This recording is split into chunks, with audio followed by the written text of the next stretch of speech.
Hello नमस्कार प्यारे साथियों, एक बार फिर से स्वागत है आप सभी का हमारे इस ऑनलाइन स्टडी प्लेटफॉर्म पर। आज की क्लास में हम फिर से पढ़ने वाले हैं डीसी मोटर यानी कि दिष्ट धारा मोटर के बारे में। आज जो है अपनी दिष्ट धारा मोटर की तीसरी क्लास रहने वाली है और आज की क्लास में हम डीसी मोटर वाले चैप्टर को कंप्लीट कर लेंगे।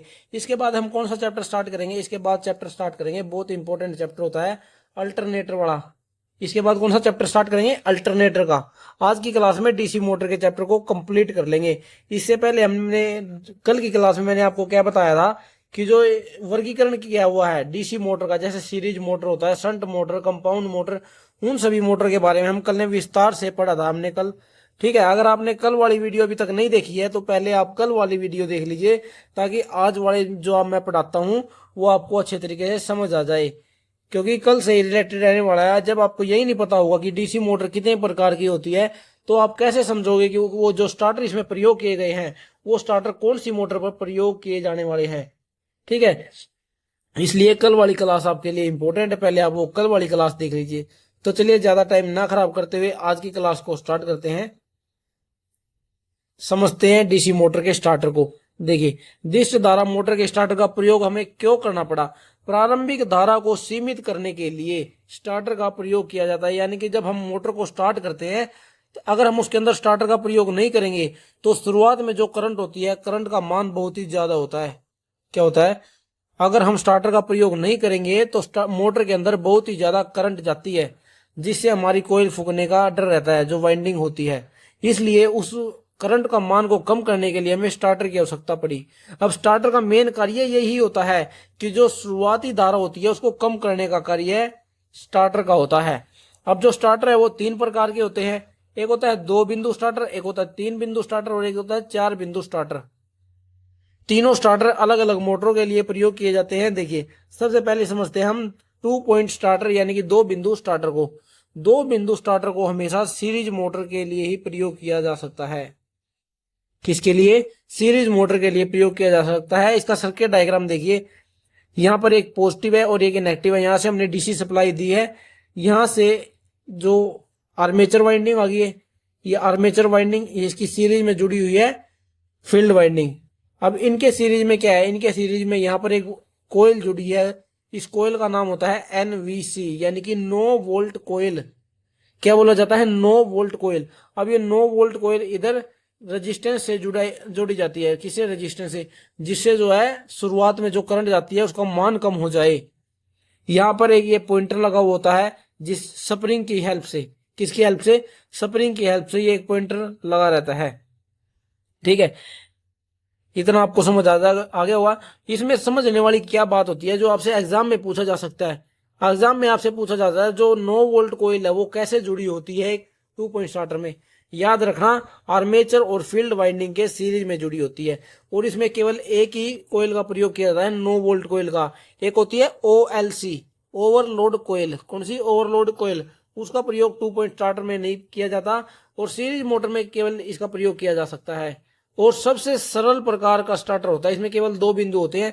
एक बिंदु तो ये हो गया जिसमें आर्मेचर वाइंडिंग में करंट गई, और दूसरे बिंदु से इसमें, ठीक है, स्प्रिंग की हेल्प से ये आर्म जुड़ी रहती है। इसका नाम होता है आर्म, कनेक्टिंग आर्म। ये अभी ऑफ पोजीशन पर है। जैसे ही हम इसको स्टार्ट करेंगे इस स्टार्टर को, ये नो वोल्ट कोयल में से जैसे ही करंट जाएगी वो चुंबकित हो जाएगी और चुंबकित होकर वो इस आर्म को अपनी ओर खींच लेती है। ठीक है, अपनी ओर खींच लेती है, जिससे ये मोटर चालू हो जाती है। इसमें जो ये 9 वोल्ट कोयल होती है इसको मोटे तार का बनाया जाता है। किसका? मोटे तार और कम लपेट वाली, एक तरीके से वाइंडिंग ही होती है। यहाँ पर जो ये 9 वोल्ट कोयल है ये एक लोहे के टुकड़े पर कोयल को लपेट कर बनाया जाता है, और इस जो ये तार इस पर लपेटी जाती है वो मोटे तार होते हैं और कम लपेट वाली बनाई जाती है, क्योंकि उसमें से फुल लोड करंट जाता है, इसलिए उसको मोटे तार से बनाया जाता है। ठीक है, उम्मीद आप सभी को 2 पॉइंट स्टार्टर समझ आ गया होगा। बिल्कुल सिंपल स्टार्टर है, केवल सीरीज मोटर के लिए प्रयोग किया जाता है। अब आगे चलते हैं 3 पॉइंट स्टार्टर पर, यानी कि 3 बिंदु स्टार्टर। 3 बिंदु स्टार्टर जो है शंट और कंपाउंड मोटर के लिए प्रयोग किया जाता है। किसके लिए? शंट और कंपाउंड मोटर के लिए कौन सा स्टार्टर प्रयोग किया जाएगा? 3 पॉइंट स्टार्टर प्रयोग किया जाएगा। इसमें देखिए क्या होता है, इसमें 3 बिंदु कहाँ है? एक बिंदु तो ये हो गया और दूसरे बिंदु ये हो गया जिसमें फील्ड वाइंडिंग है। एक एक ये हो गया आर्मेचर वाला और एक हो गया फील्ड वाइंडिंग वाला, तीन बिंदु, इसलिए इसको 3 पॉइंट स्टार्टर बोला जाता है। ठीक है, अब देखिए आगे, इसमें ये हो गया आर्मेचर वाइंडिंग और ये हो गया फील्ड वाइंडिंग यानी कि shunt field winding.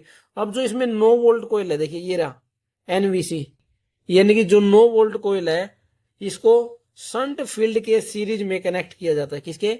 Shunt field winding के सीरीज में कनेक्ट किया जाता है। फिर से आपको बता दूं, इसमें जो स्टार्टर वाले सवाल होते हैं, इनमें आपसे क्या पूछ सकता है एग्जाम में, वो पूछ सकता है कि जो 9 वोल्ट कोयल है वो किस तरीके से जुड़ी होती है, ओवरलोड कोयल किस तरीके से जुड़ी होती है, इसके कार्य सिद्धांत के बारे में भी आपसे पूछ सकता है। इसलिए आप सभी को इन चीजों का ध्यान तो रहना ही चाहिए। देखिए यहाँ पर 9 वोल्ट कोयल कैसे जुड़ी हुई है, शंट फील्ड वाइंडिंग के श्रेणी क्रम में जोड़ा गया है। और यहाँ से देखिए, यहाँ से करंट गया और ये आर्मेचर वाइंडिंग में से होता हुआ इन प्रतिरोधों में आ गया, इनमें प्रतिरोधों में। और जो 9 वोल्ट कोयल का जो दूसरा सिरा है, एक ये यहाँ से गया, एक जो दूसरा सिरा है वो पहले वाले प्रतिरोध से जोड़ा जाता है और ये होता है आर्म, और इसी कनेक्टिंग आर्म होती है जो स्प्रिंग की हेल्प से जोड़ी जाती है। इसमें एक कोयल और होती है, देखिए ये वाली, जिसे हम कहते हैं ओवरलोड कोयल, ये लिखा हुआ है ओवरलोड रिलीज्ड, या फिर हम इसे कहते हैं OLC यानी कि ओवरलोड कोयल। क्या कहते हैं? ओवरलोड कोयल।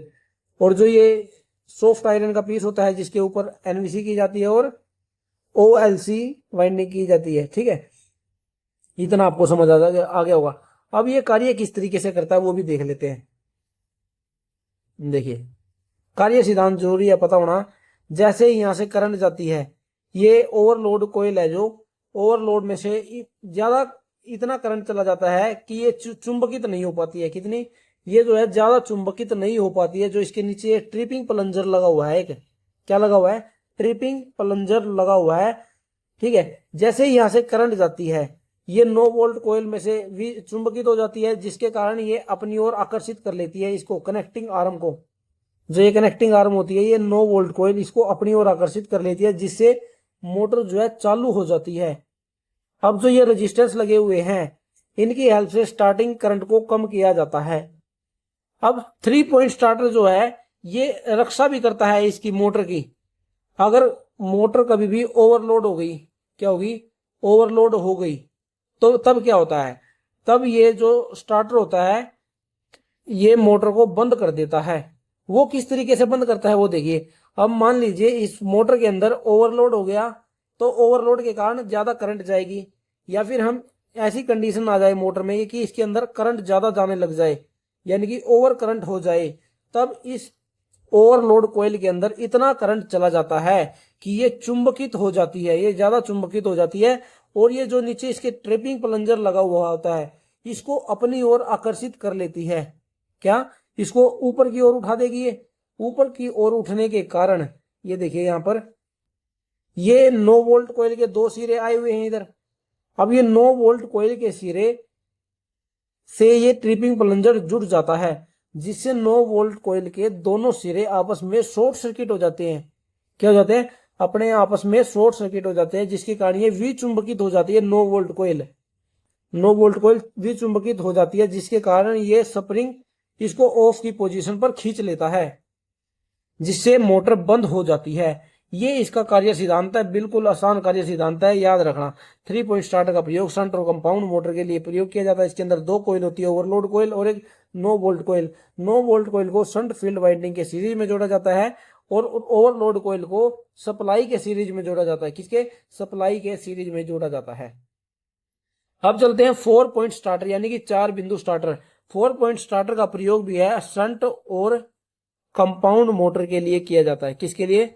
शंट और कंपाउंड मोटर के। लेकिन ऐसी मोटर होती है जहां पर अधिक परिवर्तन करना पड़ता है गति में, जहां पर गति कह रहा हूं, इसमें जो स्टार्टिंग जो करंट होता है जिसमें ज्यादा करंट का मान को कम करना पड़ता है, वहां पर किसका प्रयोग किया जाता है? 4 पॉइंट स्टार्टर का प्रयोग किया जाता है। और ऐसी मोटरों में गति परिवर्तन भी अधिक होता है। क्या होता है? गति परिवर्तन जो है ज्यादा होता है। इसके अंदर इसको 4 पॉइंट स्टार्टर क्यों बोला जाता है? इसमें 4 पॉइंट कौन कौन से होते हैं? देखिए, एक तो पॉइंट ये हो गया 4 पॉइंट, एक ही हो गया रेजिस्टेंस वाला, कौन सा, एक मिनट, एक हो गया रेजिस्टेंस वाला, एक ये वाइंडिंग वाला हो गया जिसमें शंट फील्ड वाइंडिंग को जोड़ा गया है, और एक होता है ये आर्मेचर वाइंडिंग वाला। इसलिए ये 4 पॉइंट होते हैं, इसलिए इसको 4 पॉइंट स्टार्टर कहा जाता है। क्या कहा जाता है, 4 पॉइंट स्टार्टर कहा जाता है। अब इसमें देखिए ओवरलोड कोयल कहां जुड़ी हुई है, ओवरलोड कोयल को सीरीज में जोड़ा गया है, सप्लाई के सीरीज में ओवरलोड कोयल को। और 9 वोल्ट कोयल को देखिए, 9 वोल्ट कोयल इधर से आई है, ये रजिस्टेंस के सीरीज में जोड़ा जाता है। किसके, रजिस्टेंस के सीरीज में जोड़ा जाता है। एक रजिस्टेंस भी यहां पर लगाया जाता है, ये दिख रहा होगा आपको, ये वाला रजिस्टेंस, ठीक है। इस रजिस्टेंस के सीरीज में क्या जोड़ा जाता है, 9 वोल्ट कोयल को जोड़ा जाता है। और यहां पर देखिए ये फील्ड वाइंडिंग है, फील्ड वाइंडिंग के सीरीज में भी एक परिवर्तनीय प्रतिरोध को जोड़ा गया है। किसको, जिसके ऐसा प्रतिरोध जिसके मान को घटाया या बढ़ाया जा सकता है। और एक पॉइंट हो गया ये आर्मेचर वाइंडिंग वाला, आर्मेचर वाइंडिंग को देखिए रजिस्टेंस के साथ जोड़ा गया है। इसमें भी वही कार्य सिद्धांत है जो इसमें 3 पॉइंट स्टार्टर में होता था। अगर इसमें ओवरलोड करंट जाएगा तो क्या है, ये ओवरलोड कोयल चुंबकित हो जाएगी, जिससे ये ट्रिपिंग प्लंजर को अपनी ओर खींच लेता है। और ये ट्रिपिंग प्लंजर अगर ऊपर की ओर जाता है तो ये दोनों सिरे जो यहाँ पर आपको दिख रहे हैं, देखिए ये जो दोनों सिरे आपको दिख रहे हैं, ये आपस में शॉर्ट सर्किट हो जाते हैं। क्या हो जाते हैं, आपस में शॉर्ट सर्किट हो जाते हैं, जिससे 9 वोल्ट कोयल आपस में शॉर्ट सर्किट हो जाएगी और वो विचुंबकित हो जाती है। जिसके कारण जैसे ये जो स्प्रिंग जुड़ा हुआ है, ये स्प्रिंग इस कनेक्टिंग आर्म को ऑफ की पोजीशन पर खींच लेता है, जिससे मोटर बंद हो जाती है। 3 पॉइंट जो 2 पॉइंट स्टार्टर होता है, इसमें कोई ओवरलोड कोयल नहीं लगाई जाती है। लेकिन जो 3 पॉइंट स्टार्टर होता है, 4 पॉइंट स्टार्टर होता है, ये मोटर की रक्षा भी करते हैं, ठीक है। और स्टार्टर का मेन कार्य यही होता है, ओवरलोड, ये स्टार्टिंग करंट को कम करना और मोटर को सुरक्षा प्रदान करना। इतना आपको समझ आ गया होगा। अब जो समझते हैं इसमें जो 9 वोल्ट कोयल है और ओवर वोल्ट कोयल जो होती है वो किस तरीके से बनाई जाती है और किस तरीके से वो कार्य करती है। देखिए 9 वोल्ट कोयल, यह एक लघु विद्युत चुंबक होता है, ये एक तरीके की विद्युत चुंबक ही होती है। इसे मृदु लोहे के ढांचे पर कॉपर के पतले तारों को लपेट कर बनाया जाता है। किस पर, मृदु लोहे के ढांचे पर कॉपर के पतले तारों को लपेट कर बनाया जाता है। इस कुंडली का कार्य स्टार्टर आर्म को खींचकर ऑन पोजीशन में रखना है। मैंने आपको बताया जैसे ही मोटर चुंबकित होगी तो ये करंट दिया जाएगा, जैसे ही मोटर के अंदर ये 9 वोल्ट कोयल चुंबकित हो जाती है, फ्लक्स उत्पन्न करती है और ये अपने और खींच लेती है। ये जो कनेक्टिंग आर्म लगी हुई है ना, ये कनेक्टिंग आर्म, इस कनेक्टिंग आर्म को ऐसे अपनी तरफ खींच लेता है ये 9 वोल्ट कोयल। वही ये बता रहा है इस कुंडली का कार्य क्या होता है, स्टार्टिंग आर्म को खींचकर ऑन पोजीशन में रखना है। विद्युत सप्लाई के चले जाने पर यह कुंडली विचुंबकित हो जाती है और लो खंड पर लगा बल पूर्ण रूप से समाप्त हो जाता है। जब विद्युत सप्लाई चली जाती है तो ये विचुंबकित हो जाती है और इसका जो इसके ऊपर जो बल लगता है वो खत्म हो जाता है। इस स्थिति में तार कमानी द्वारा स्टार्टिंग आर्म को ऑफ पोजीशन पर खींच लिया जाता है। तार कमानी का मतलब क्या है, जो यहाँ पर ये स्प्रिंग लगी हुई है, जो यहाँ पर ये स्प्रिंग लगी हुई है, ये स्प्रिंग अपनी ओर स्प्रिंग जो है खींच कर इसे ऑफ की पोजीशन पर ले जाता है, ताकि विद्युत सप्लाई के आने पर मोटर को पुनः प्रारंभ किया जा सके, ठीक है। और जो ये 9 वोल्ट कॉइल होती है, इसको श्रेणी में जोड़ा जाता है, किसके, शंट फील्ड के श्रेणी में इसे कनेक्ट किया जाता है और इसमें टर्नों की संख्या अधिक होती है, ठीक है। टर्न की संख्या क्या है, अधिक बनाई जाती है। अब आगे समझते हैं ओवरलोड कोयल को। ओवरलोड कोयल क्या होती है, ये भी एक विद्युत चुंबक होती है और इसे भी मृदु लोहे के ढांचे पर कॉपर के मोटे तारों को लपेट कर बनाया जाता है। इसमें टर्न की संख्या कम रखी जाती है भाई। ओवरलोड कोयल में टर्नों की संख्या कम रखी जाती है और कॉपर के मोटे तार का बनाया जाता है। इसे प्रत्यक्ष लाइन और स्टार्टिंग आर्म के मध्य आर्मेचर परिपथ के श्रेणी में संयोजित किया जाता है। ये देखिए कहां पर कनेक्ट किया गया है, सप्लाई के श्रेणी क्रम में। कहां पर, सप्लाई के श्रेणी क्रम में। और यहां पर ये कनेक्टिंग आर्म के साथ और यहां पर आर्मेचर वाइंडिंग गई, यहां से इस प्रतिरोध में से होते हुए यहां पर आ गई, ठीक है। इसमें इसलिए लिखा गया है कि इसे प्रत्येक लाइन तथा स्टार्टिंग आर्म के मध्य आर्मेचर परिपथ के श्रेणी में संयोजित किया जाता है। इसके नीचे एक ट्रिपिंग प्लंजर लगा होता है, जिसे एक स्क्रू द्वारा एक निश्चित अतिभार धारा के लिए व्यवस्थित किया जाता है। जो यहाँ पर ये एक ट्रिपिंग प्लंजर लगा होता है, ये जो आपको दिख रहा है ना, ये ट्रिपिंग प्लंजर होता है। इसे पेंच के स्क्रू के हेल्प से लगाया जाता है और सेट किया जाता है ओवर करंट के हिसाब से कि इसके अंदर कितना करंट चला जाए कि जो ये नो ओवरलोड कोयल है इसको अपनी ओर आकर्षित कर ले। इसके मान को पहले ही सेट किया जाता है। इसमें लिखा हुआ है एक स्क्रू द्वारा निश्चित अतिभार धारा के लिए व्यवस्थित किया जाता है। मोटर के अतिभार या अति धारा दोष की स्थिति में जब आर्मेचर परिपथ में धारा का मान अत्यधिक बढ़ जाता है तब यह कुंडली पर्याप्त चुंबकीय होकर ट्रिपिंग प्लंजर को अपनी ओर आकर्षित कर खींच लेता है और इसे 9 वोल्ट कुंडली के दोनों सिरे पर परस्पर जुड़े जाते हैं, यानी कि 9 वोल्ट कोयल के दोनों सिरे आपस में जुड़ जाते हैं और कुंडली शॉर्ट सर्किट होकर विचुंबकित हो जाती है। यही बात मैंने अभी आपको बताई है। जब भी मोटर में ओवरलोड या फिर ओवर करंट की कंडीशन आ जाती है तब आर्मेचर परिपथ में धारा का मान अत्यधिक बढ़ जाता है। तब जो ओवरलोड कोयल होती है वो इतनी चुंबकित हो जाती है कि ट्रिपिंग प्लंजर को अपनी ओर आकर्षित कर लेती है, जिससे 9 वोल्ट कोयल के दोनों सिरे आपस में शॉर्ट सर्किट हो जाते हैं और वो विचुंबकित हो जाती है। यही कार्य ओवरलोड कोयल का है। यही कार्य सिद्धांत मैंने आपको बताया स्टार्टर की कंडीशन में। इस प्रकार ओवरलोड कोयल का कार्य 9 वोल्ट कोयल को विचुंबकित करना होता है। क्या कार्य होता है ओवरलोड कोयल का? जो 9 वोल्ट कोयल होती है उसको विचुंबकित करने का कार्य करती है ओवरलोड कोयल। ठीक है, अब आगे चलते हैं स्पीड कंट्रोल पर। क्या? स्पीड कंट्रोल यानी कि गति नियंत्रण। एक मोटर की गति को नियंत्रण करना बहुत ही जरूरी होता है। ठीक है, सबसे पहले समझते हैं डीसी अथवा शंट मोटर की, डीसी शंट अथवा कंपाउंड मोटर की गति नियंत्रण कैसे कर सकते हैं। एक फॉर्मूला जो मैंने आपको कल बताया था, क्या बताया था? जो एन है वो समानुपाती होती है, समानुपाती होता है ई बी अपॉन फाई के। यहां से हम क्या समझते हैं कि जो स्पीड होती है यानी कि एक मोटर की जो स्पीड होती है उसको कम या ज्यादा किसकी हेल्प से किया जा सकता है? फ्लक्स के और बैक ईएमएफ की हेल्प से। किससे? फ्लक्स या फिर बैक ईएमएफ की हेल्प से हम मोटर की स्पीड को कम या ज्यादा कर सकते हैं। अब उनका मान कैसे कम ज्यादा करेंगे? देखिए, शंट मोटर के लिए अलग है और सीरीज मोटरों के लिए अलग होता है। जैसे डीसी शंट अथवा कंपाउंड मोटर की गति नियंत्रण पहले हम देख लेते हैं। उसमें एक विधि होती है आर्मेचर नियंत्रण विधि। क्या? आर्मेचर नियंत्रण विधि। देखिए, इसका पहले आपको सर्किट डायग्राम बना के दिखाता हूं। यहां पर ये होगी शंट वाइंडिंग, शंट वाइंडिंग, और यहां पर एक प्रतिरोध को लगा देते हैं और यहां पर जुड़ गई armature winding with the help of brushes. ठीक है, और यहां पर आ गया वोल्टेज सोर्स। देखिए, आर्मेचर नियंत्रण विधि का क्या मतलब है कि आर्मेचर में जा रहे करंट के मान में कमी या ज्यादा करना, कम या ज्यादा करना, उससे क्या है? आर्मेचर नियंत्रण विधि कहलाते हैं। यहां से करंट जाता है और वो करंट जो है पहले इस प्रतिरोध में से होकर जाएगा, फिर इस मोटर में, इसमें आर्मेचर वाइंडिंग में जाता है प्रतिरोध। इससे क्या हो जाता है? देखिए, एन समानुपाती होता है ईबी के, यानी कि बैक ईएमएफ के। अब यहां से अगर बैक ईएमएफ यहां पर जनरेट होता है आर्मेचर वाइंडिंग में, अब अगर वोल्ट यहां पर भी कुछ वोल्टेज ड्रॉप होगा इस प्रतिरोध के अंदर, इस प्रतिरोध के अंदर कुछ ना कुछ तो वोल्टेज ड्रॉप होगा, जिससे बैक ईएमएफ का मान कम हो जाता है। क्या?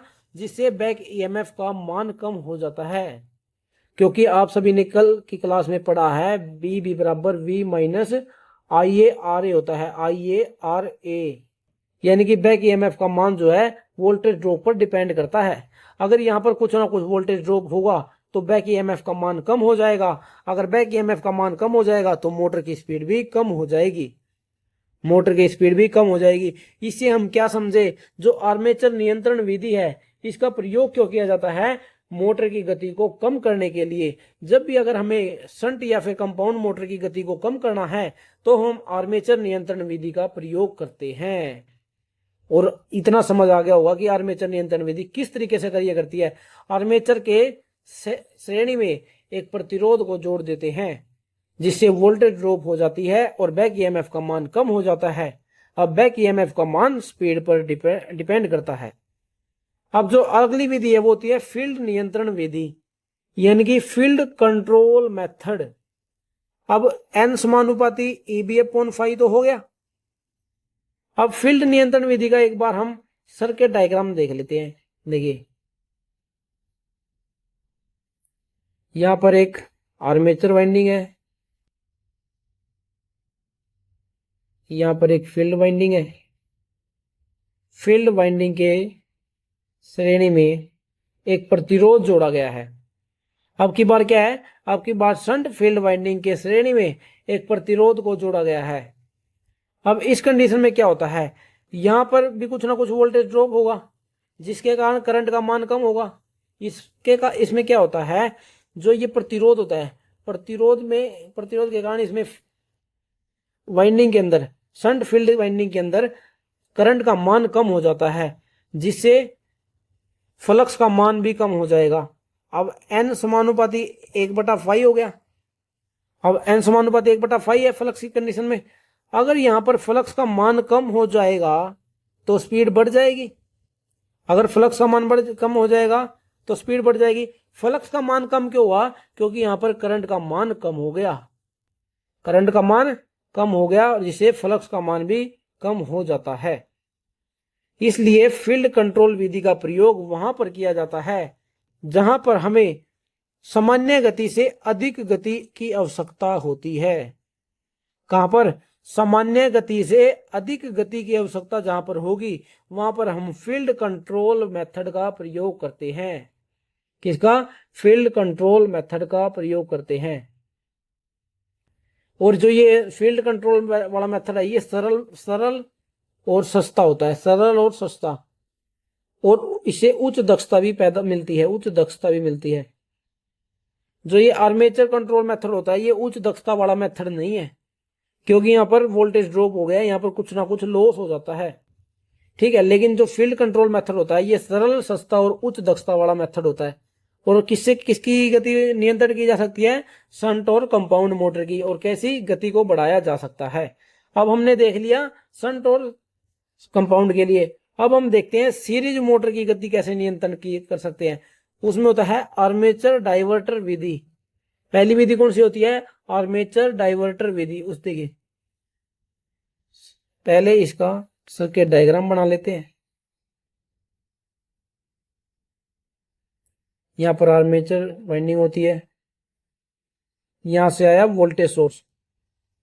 अब आर्मेचर डाइवर्टर मेथड का ये मतलब है कि जो यहां पर रेजिस्टेंस है उसको हम पैरेलल में कनेक्ट करते हैं। किसे, पैरेलल में कनेक्ट करते हैं।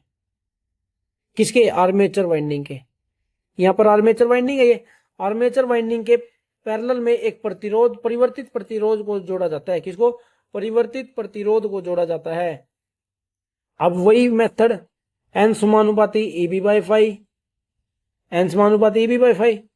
अगर बैक ईएमएफ का मान कम हो जाएगा तो स्पीड का मान भी कम हो जाता है, ठीक है, क्योंकि जो करंट है, करंट का मान यहां पर चला जाता है थोड़ा बहुत, ठीक है।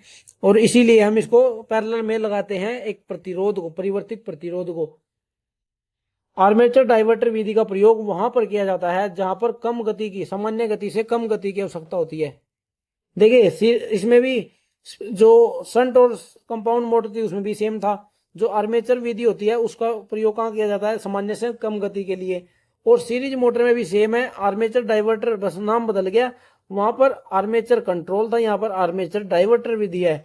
बाकी काम दोनों का यही है कि सामान्य से कम गति प्रदान करता है, सामान्य से कम गति प्रदान करता है,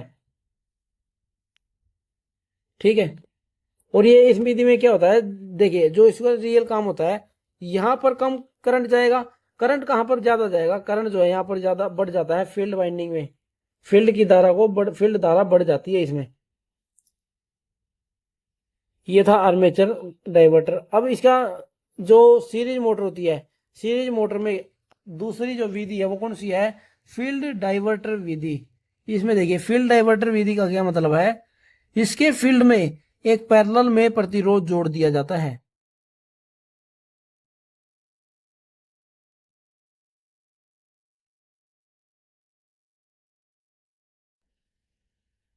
क्या, यहां पर लगा वोल्टेज सोर्स, ठीक है। इसमें भी क्या होता है फील्ड डाइवर्टर में, इसमें फील्ड वाइंडिंग के पैरेलल में एक परिवर्तित प्रतिरोध को लगा दिया जाता है। और फील्ड डाइवर्टर विधि सीरीज मोटर में प्रयोग की जाने वाली विधि है, और इसका प्रयोग वहां पर किया जाता है जहां सामान्य गति से अधिक गति की आवश्यकता होती है। जहां पर सामान्य गति से अधिक गति की आवश्यकता होती है वहां पर किसका प्रयोग किया जाता है? फील्ड डाइवर्टर विधि का प्रयोग किया जाता है। इसका अगला मेथड होता है सप्लाई वोल्टेज कंट्रोल विधि। इसमें क्या होता है, देखिए, सप्लाई के पैरेलल में, सप्लाई के सीरीज में एक परिवर्तित प्रतिरोध को लगा दिया जाता है।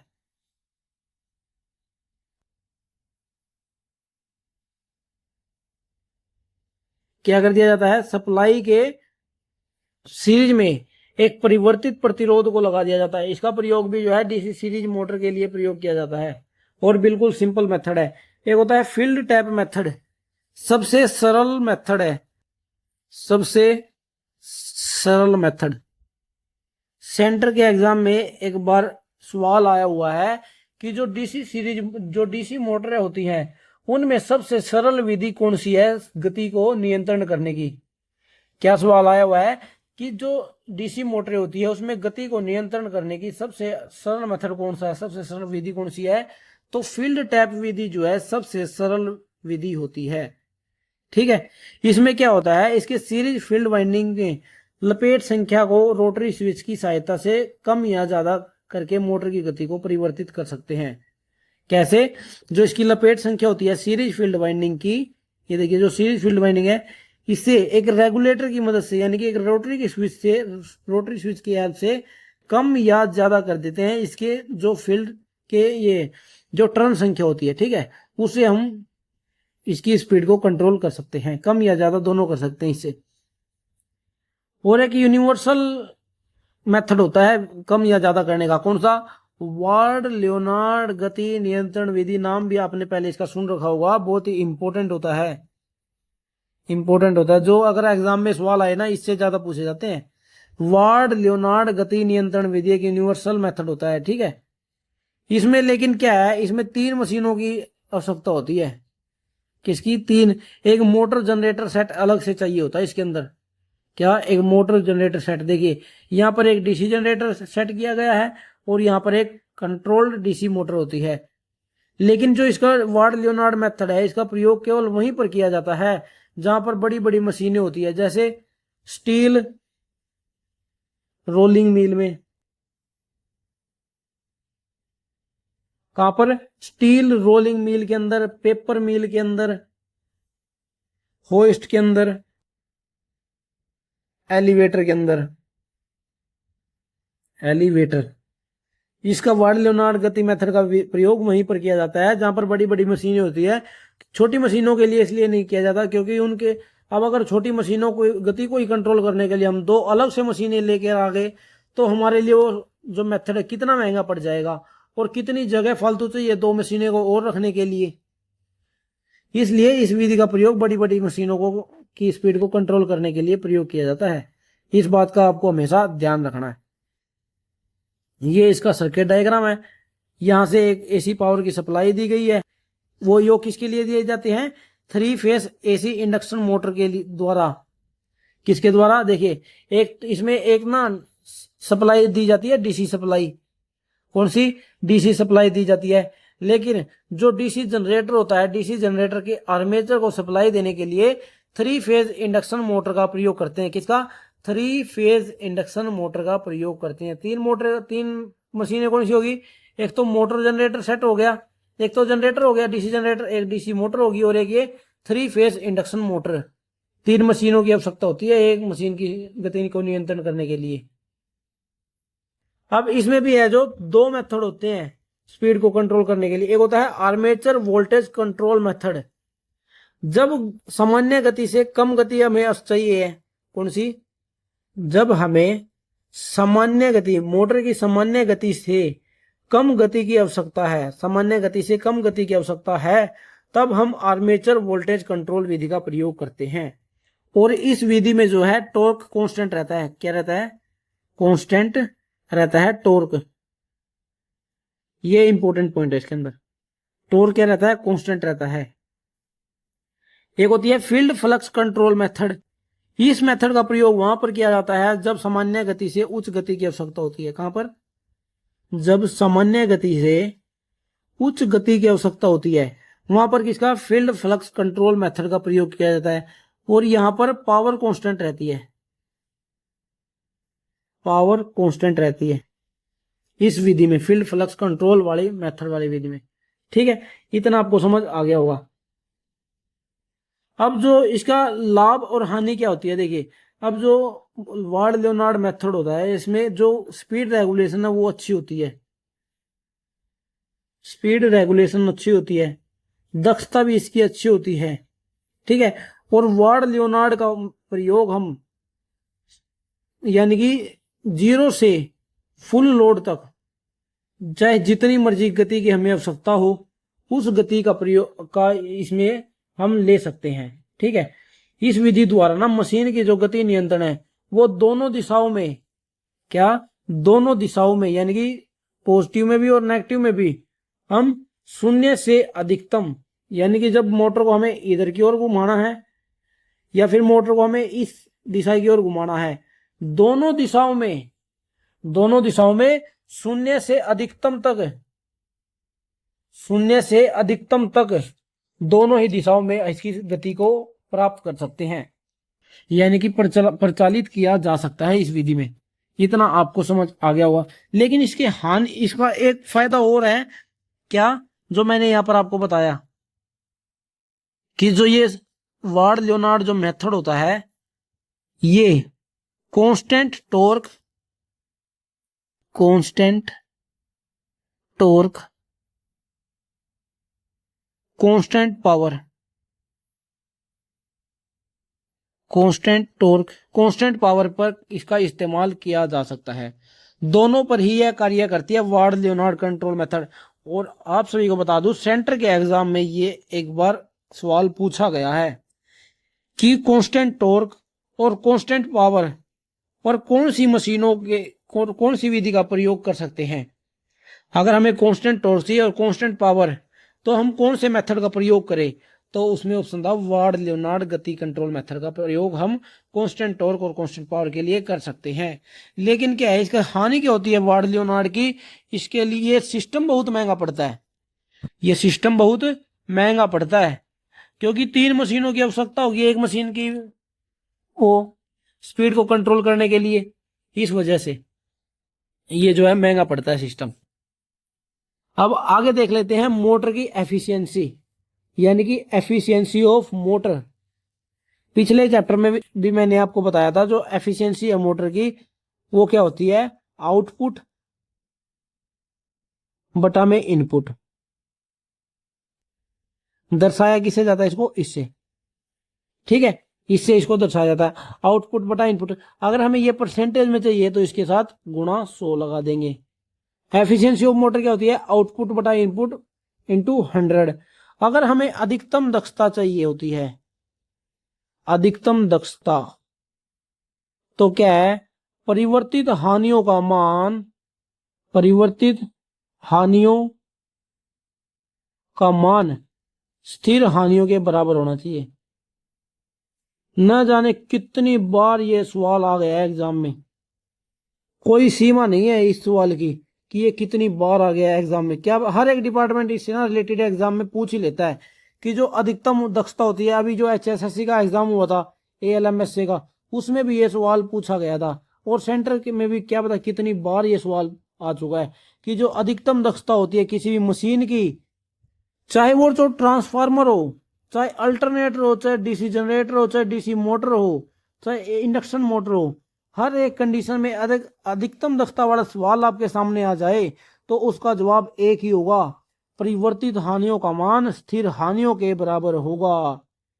अब जो एग्जाम में वो परिवर्तित हानियों की जगह क्या लिख दे सकता है आपको, कॉपर लॉस दे सकता है। क्या दे सकता है, कॉपर लॉस। और स्थिर हानियों की जगह आपको आयरन लॉस लिखकर दे सकता है। अभी जो हरियाणा में एग्जाम हुआ था उसमें कॉपर लॉस और आयरन लॉस लिखकर दिया गया था। और अब फिर इस सवाल के आने के पूरे पूरे चांसेस है दोस्तों। इसलिए अगर इसमें ट्रांसफार्मर के पूछ ले, मोटर के पूछ ले, DC जनरेटर का पूछ ले, तो हमेशा याद रखना बराबर होती है परिवर्तित हानियां और स्थिर हानियां। अब जो एफिशिएंसी ऑफ मोटर है वो 3 तरीकों से डिफाइन की गई है। किससे, देखिए, एक होती है यांत्रिक दक्षता, एक होती है इलेक्ट्रिकल एफिशिएंसी, एक होती है कमर्शियल एफिशिएंसी यानी कि ओवरऑल एफिशिएंसी। इसको यांत्रिक दक्षता को लिखा जाता है मैकेनिकल, एनएम से, इस तरीके से लिखा जाता है।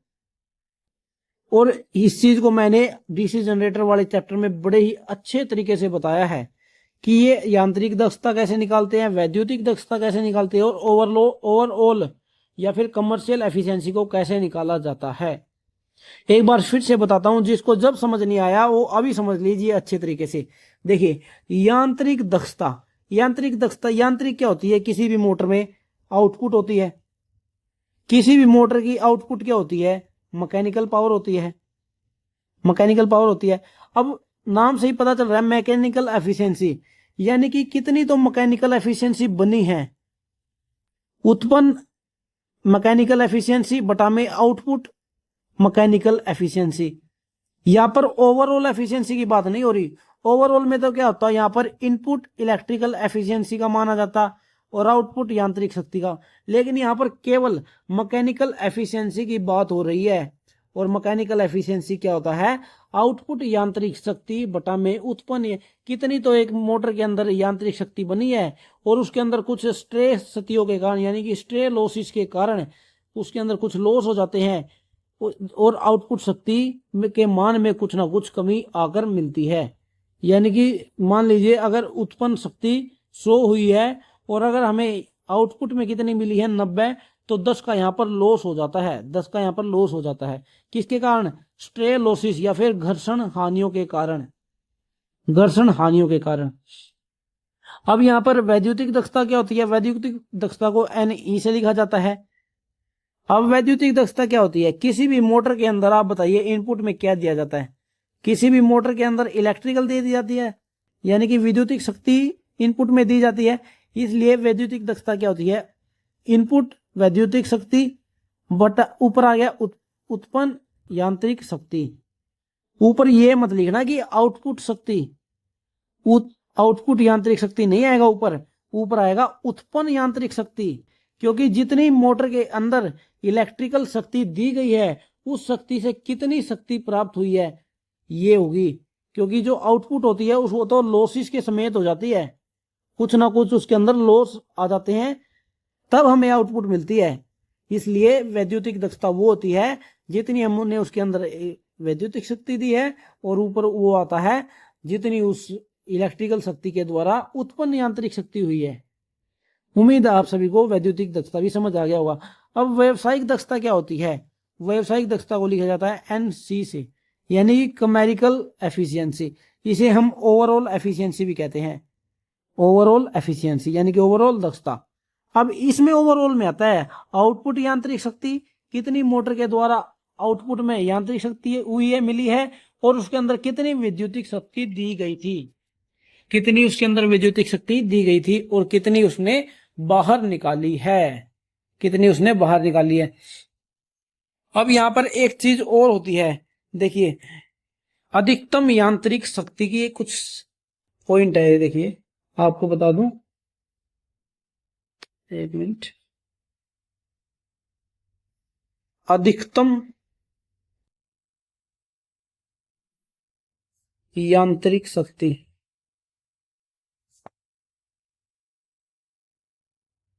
हमें अधिकतम यांत्रिक शक्ति कब मिलेगी?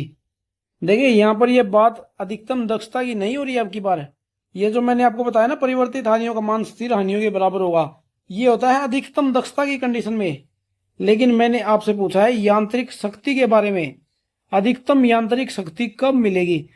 जब बैक EMF का मान सप्लाई वोल्टेज का आधा होगा।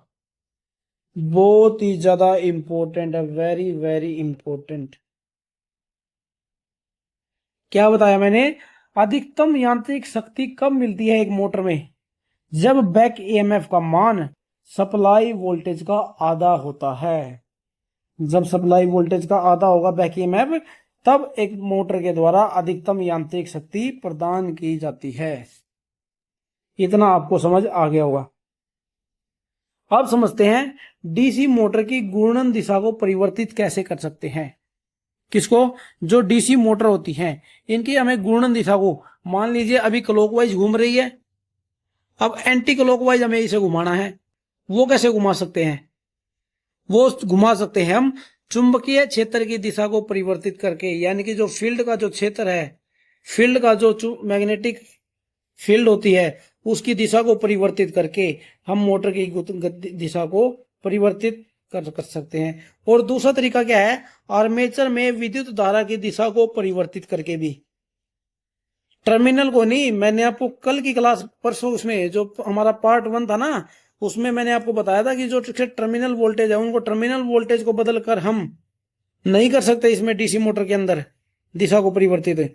देखिए कहां पर हो, देखिए मैंने आपको बताया था यहां पर मैंने आपको बताया था कि जो सप्लाई है, मान लीजिए देखिए जो सप्लाई है, अगर इस सप्लाई के टर्मिनलों को हम बदलेंगे, करंट यहां से यहां चली जाएगी, और अगर यहां से यहां जाएगी तो इस फील्ड के अंदर भी तो करंट का मान अलग हो गया, तो ये नॉर्थ पोल बन जाएगा और ये साउथ पोल बन जाएगा अगर हमने सप्लाई के टर्मिनलों को बदला। इसलिए सप्लाई के टर्मिनल बदलने से काम नहीं चलेगा। चुंबकीय क्षेत्र की दिशा को बदल सकते हैं हम, या फिर आर्मेचर में विद्युत धारा को परिवर्तित करके। ये कौन बताता है हमें, ये बताता है फ्लेमिंग का left hand rule. Fleming left hand rule पहली क्लास में इसके बारे में विस्तार से पढ़ाया हुआ है। देखिए ये होता है फ्लेमिंग का लेफ्ट हैंड रूल, और ये होता है कैसे हम पता कर सकते हैं कि मोटर की गति को बदलना है कि नहीं। देखिए मैंने एक पहले पॉइंट को उठाते हैं, पहले चुंबकीय क्षेत्र की दिशा परिवर्तित करके। अगर हमने चुंबकीय क्षेत्र की दिशा को परिवर्तित करना है तो क्या करना पड़ेगा, इसको नॉर्थ पोल बनाना पड़ेगा, इसको साउथ पोल बनाना पड़ेगा। वो कैसे बना सकते हैं हम, फील्ड के टर्मिनलों को बदलकर, फील्ड के टर्मिनलों को बदलकर हम कर सकते हैं। अगर ये नॉर्थ से साउथ हो गया तो क्या है, यहां से यहां जाएंगी, चुंबकीय क्षेत्र की दिशा होगी परिवर्तित है। क्या होगी, चुंबकीय क्षेत्र होगी, पहले इधर थी तो अब इधर हो जाएगी।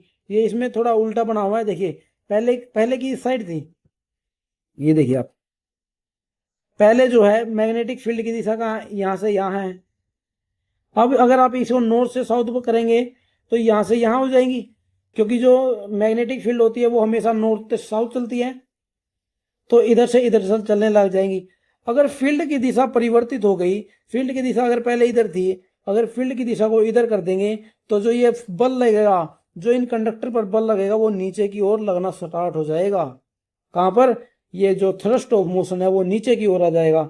इसी तरीके से अगर हमने आर्मेचर में विद्युत धारा को परिवर्तित कर दिया, ये देखिए इसी डायग्राम से समझ लेते हैं इसको भी। पहले करंट पॉजिटिव से नेगेटिव इधर से जा रहा था, लेकिन अब की बार हमने इसको इधर वाले को नेगेटिव कर दिया, इधर वाले को पॉजिटिव कर दिया, तो करंट कहां से, करंट यहां से जाएगा, यहां से इधर होते हुए आएगा। पहले करंट का मान इधर की ओर था, अब करंट का मान ऐसे अंदर की तरफ जाएगा, तब भी जो है इसका लगने वाले फोर्स है उसका मान नीचे की ओर आ जाएगा। अब की बार जो फोर्स लगेगा वो नीचे की ओर फोर्स लगेगा, जिससे है मोटर की गति, मोटर की जो घूर्णन की जो दिशा है वो बदल जाएगी। क्या हो जाती है, घूर्णन की दिशा बदल जाती है। तो दोस्तों यहां पर होता है हमारा डीसी मोटर वाला चैप्टर कंप्लीट। 3 क्लासेस में हमने डीसी मोटर के चैप्टर को कंप्लीट कर लिया। मैंने आपको पहले ही बताया था, अगर आपके समझ में डीसी जनरेटर अगर आपके समझ आ गया है तो डीसी मोटर को समझना आपके लिए कोई ज्यादा बड़ी बात नहीं है। डीसी मोटर और डीसी जनरेटर की संरचना एक जैसी होती है, वर्गीकरण एक जैसा किया जाता है दोनों के अंदर। फर्क क्या है, फर्क बस यही है, इसके अंदर क्या है, इसके अंदर हमें स्पीड कंट्रोल को समझना पड़ता है, और स्पीड कंट्रोल को समझना पड़ता है, और जो इसके स्टार्टर होते हैं उनको समझना पड़ता है। और डीसी जनरेटर के अंदर हमें उसके समांतर प्रचालन को समझना पड़ता है। अंतर केवल यही होता है। और उसमें बैक ईएमएफ का मान, इसमें बैक ईएमएफ का मान होता है, उसमें जनरेटेड ईएमएफ का मान होता है डीसी जनरेटर के अंदर। अंतर केवल यही होता है। ठीक है, यहां पर होता है हमारा डीसी मोटर वाला चैप्टर कंप्लीट। कल से हम स्टार्ट कर देंगे अपना अल्टरनेटर वाला चैप्टर। अल्टरनेटर वाला चैप्टर भी बहुत ही ज्यादा इंपॉर्टेंट होता है। एक सीरीज से चल रहे हैं हम, ये नहीं है कि पहले मैं वो चैप्टर करा दूं, अब बीच में आपको सेल एंड बैटरी वाला चैप्टर करा दूं, उससे जो है आप कंफ्यूजन हो जाओगे। अभी जो हम मैग्नेटिज्म वाले चैप्टर से रिलेटेड चैप्टर पढ़ रहे हैं, कौन से, मैग्नेटिज्म से, यानी कि चुंबकीय क्षेत्रों से जो रिलेटेड होते हैं, चुंबक से जो रिलेटेड चैप्टर है उनके बारे में हम पढ़ रहे हैं। इसलिए इसके बाद हम पढ़ेंगे अल्टरनेटर वाला चैप्टर, और उसके बाद जो है एसी जो मोटर होती है, सिंगल फेज वाली, 3 फेज वाली, उनके बारे में समझ लेंगे। उसके बाद हम समझेंगे सेल एंड बैटरी वाला चैप्टर। हालांकि साइलेंट बैटरी वाला चैप्टर भी बहुत ही ज्यादा इंपॉर्टेंट होता है, लेकिन उसको हम बाद में पढ़ लेंगे, कोई दिक्कत नहीं है। अभी हम चुंबक वाले लेसनों पर चल रहे हैं, तो हम पहले इन्हीं को कंप्लीट करेंगे। तो दोस्तों आज की क्लास में पढ़ते हैं इतना ही, मिलते हैं नेक्स्ट क्लास में।